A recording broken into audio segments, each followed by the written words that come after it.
Olá, a sexualidade começa na infância? Esse é o nosso tema de hoje. Eu sou Vera Henriques, do Instituto Estudo, continuo aqui que vamos desenvolver um pouco mais esse tema. Para começar, eu vou lançar mão de uma história para colocar vocês no universo infantil e para a gente começar a aprender a pensar como criança, que é esse, Ceci tem pipi? Do Thierry Lenin. E depois você vai encontrar a descrição deste livro e de outros dois, de uma trilogia desse mesmo autor, que eu acho muito útil para usar com crianças até 6 anos. Vamos à história. Antes, para Max, tudo era muito simples. Primeira coisa, havia o pessoal com pipi, e a segunda coisa, havia o pessoal sem pipi. Terceira coisa, o pessoal com pipi era mais forte do que o pessoal sem pipi. Lógico, eles tinham pipi, não é mesmo? Ora, nem adiantava reclamar, as coisas eram assim desde o começo do mundo. Por exemplo, os mutantes. No tempo dos mutantes, havia mutantes com pipi e mutantes sem pipi. E adivinhem quais eram os mais fortes? Ou seja, Max estava muito feliz por ser um cara com pipi. E azar das meninas. Afinal, não era culpa dele que as meninas não tinham uma certa coisa. Mas tudo isso foi antes. Porque um dia, na escola, Ceci vai para a turma de Max. Esta é a Ceci, disse a professora. No começo, Max não liga para Ceci. É uma sem pipi. Ela que vai brincar com bonecas ou desenhar florzinhas fofinhas. Ah, e, aliás, está na hora da aula de desenho. E Ceci desenha. Imagina você, um mutante. E a professora mostra para a turma toda o desenho da Ceci. Nos dias e semanas seguintes, Max muitas vezes faz a mesma pergunta para si. Qual é a dessa garota? Porque além de desenhar mutantes, ela joga futebol e tem uma bicicleta de garoto? Ceci não tem medo de subir nas árvores e vai até mais alto que Max. Nas lutas, ela sempre vence. Não, francamente, quem é essa garota? Max pergunta para si mesmo pela milésima vez. De repente, aparece uma ideia na cabeça dele. Vai ver que essa menina tem pipi e está disfarçada? Vai ver que Ceci tem alguma coisa que as outras meninas não têm, pensa Max. É, deve ser isso. Ceci é uma menina que tem pipi. Uma sem pipi com pipi. Mas isso é uma trapaça. Na mesma hora, Max resolve investigar. Assim que tiver as provas que Ceci tem pipi, Max vai contar para todo mundo. Ninguém vai querer brincar com ela. Ninguém. E mãos à obra. Max não larga Ceci. Ele inspeciona a menina o tempo todo. Embaixo da porta, no dia que vai dormir na sua casa. E assim, Max chega no verão e eles se encontram num acampamento. Enquanto os pais armam as barracas, eles gritam: Nossa, a gente vai nadar. Então, estão com tanta vontade de enfrentar as ondas que esquecem até das roupas de banho. E quando estão diante do mar, droga, reclama Ceci. Vou ter que voltar lá. Não, não faça isso, pensa Max. É hoje ou nunca. E diz a ela, por que a gente não nada nu? Ele acha que Ceci não vai querer, mas está enganado. Ceci diz, boa ideia, arranca a roupa e corre para o mar. Ele gagueja quando vê que Ceci não tem pipi. E ele comenta com ela, ué, você não tem pipi? Você se espanta com essa pergunta e fala, claro que não. Eu tenho perereco, E puff na água. Desde aquele dia, o mundo não é mais o mesmo para o Max.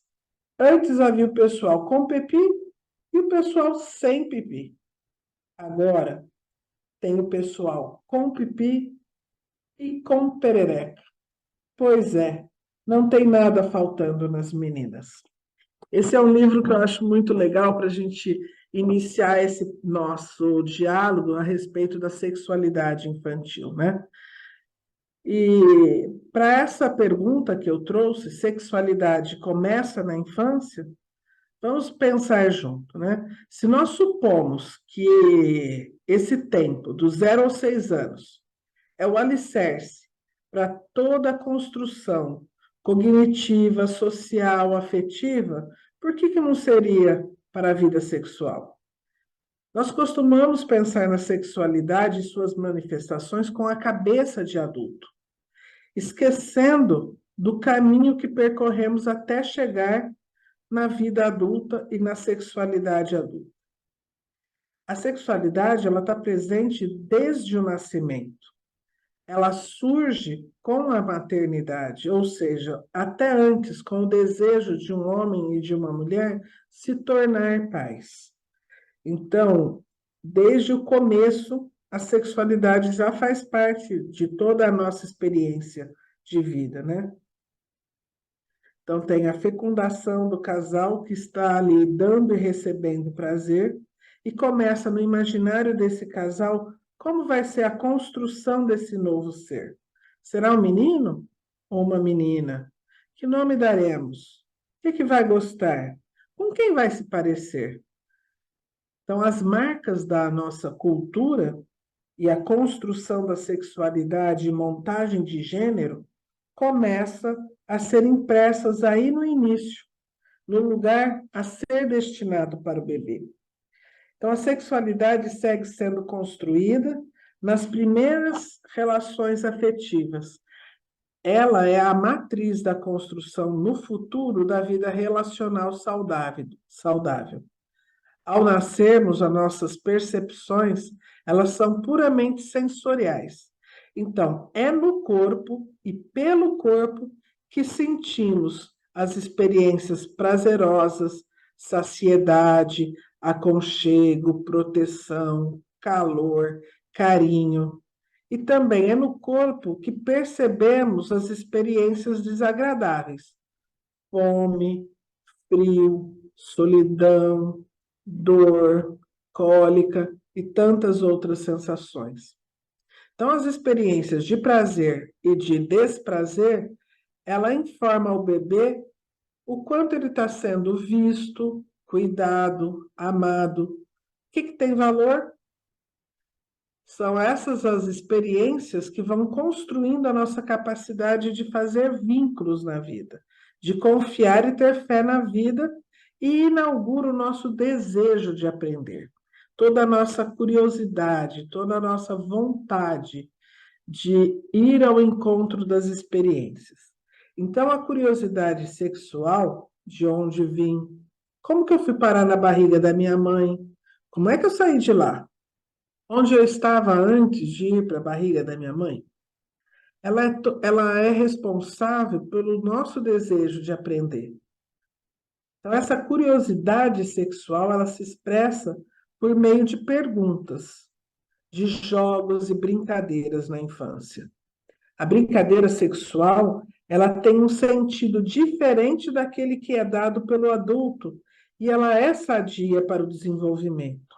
Os pais se assustam muito com essas brincadeiras, né?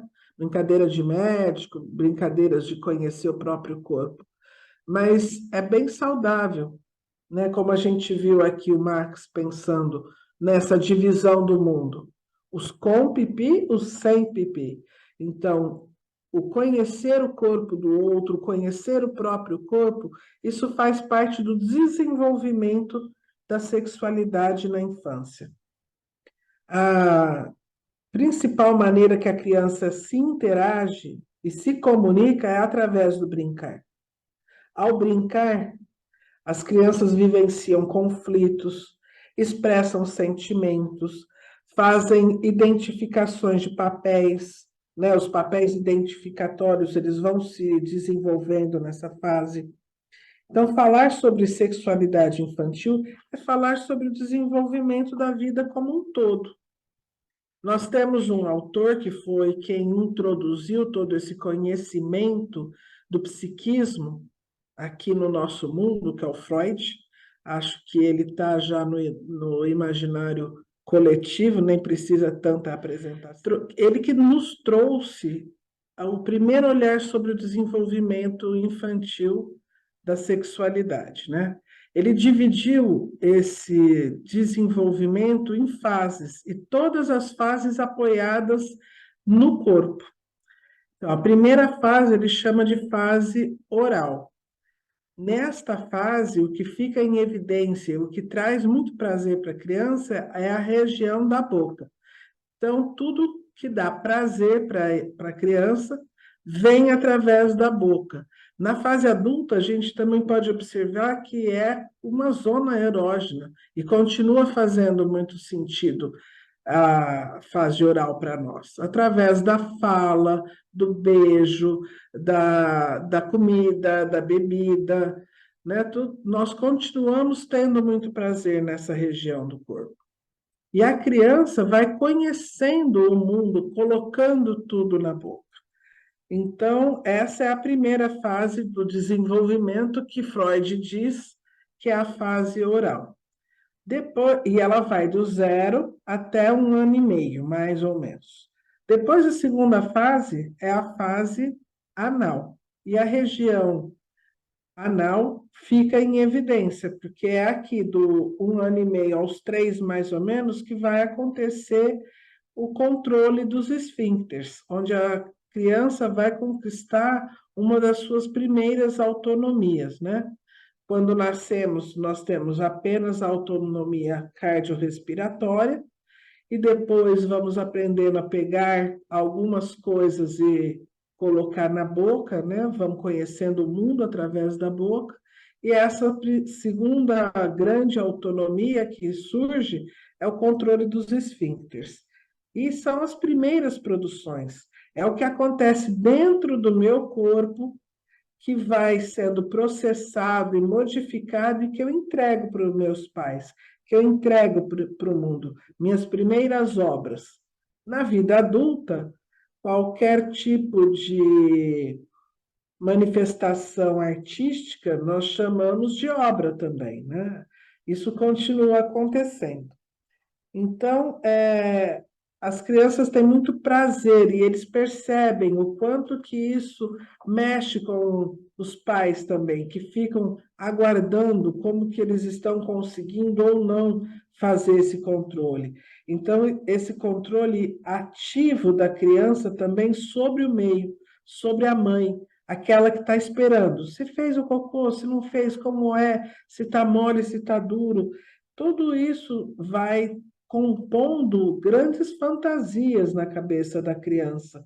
E se nós soubéssemos disso, né, não nos surpreenderíamos com essas oscilações das primeiras manifestações.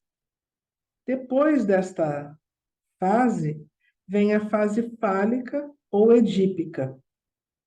Aqui vai começar muitas perguntas, né, dos 3 aos 5 anos, o porquê. Muito porquê. Por que que eu nasci? Por que que eu fui para sua barriga? Por que que o vovô foi embora? Por que que existe a morte? Para onde vai quando morre? São muitas curiosidades da criança e é uma fase que, se a gente aceita com naturalidade as perguntas, facilita muito o desenvolvimento do interesse do aprender mais para frente para a criança, né? Então, nesta fase, o socializar-se ainda é um pouco difícil e as crianças podem brincar junto, mas mesmo assim ela não está com a naturalidade de troca. Ela ainda é muito onipotente, muito rígida com o que ela quer, ela não sabe ceder ainda. E essa fase dos nãos, ela vai se repetir na adolescência, né? O que acontece dentro do quarto dos pais continua sendo um mistério e uma vontade de saber, mas ela cria fantasias já no seu imaginário. Ela já tem uma impressão do que acontece. É também uma fase que eu quero o genitor do sexo oposto para mim.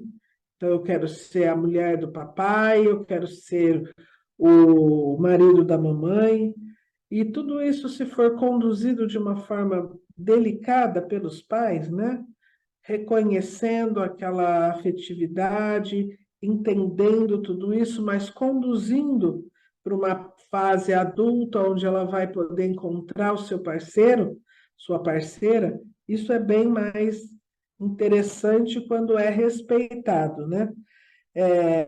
Nós podemos dar suporte para as crianças viver tudo isso. E também é muito comum nessa fase a criança querer ser do sexo oposto. Então, a menina travessa, como vimos no vídeo da Ceci, e um menino mais delicado, que põe uma xuxinha no cabelo, isso já é para alguns homens, pais, né, mais difícil de lidar, mas é completamente natural dentro dessa fase. Também as crianças brincam com o próprio corpo, né? E isso serve para ir entendendo que eu sou separado, completamente separado da minha mãe. Eu tenho o meu corpo, ela tem o dela. E faz parte desse processo de separação e individuação.